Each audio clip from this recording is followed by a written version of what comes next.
అందరూ కలిసి ఆడి నా పరువు తీసి పారేశారు. మా దగ్గర పనిచేస్తావా? నేను ఎవరి దగ్గర పని చేయను. పనేంటో చెప్పు, నీకెంతో నాకెంతో చెప్పు. ఇన్నాళ్ళు నువ్వు చేస్తున్న చిల్లర పనులు కాదు ఇక్కడ. మ్యాటర్ సీరియస్ గా ఉంటుంది. పోలీసులు అంటే భయపడకూడదు. నీకు భయం, అందుకే ఆళ్ళ పేరు ఎత్తు. నాకేదైతే భయం ముందు అది చేసేటం అలవాటు. ఇంకోటి ఉంది, చావుకి భయపడకూడదు.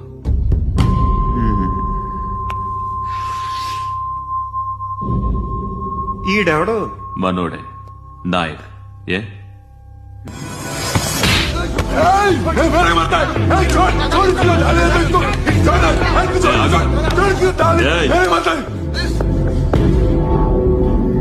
మీ అడ్డాలో మీ వాణ్ణి కొట్టాను. నన్ను చంపడం మీకు పెద్ద పనేంగా. నాకు భయం లేదు అని చెప్పడానికి ఇది ఎగ్జాంపుల్.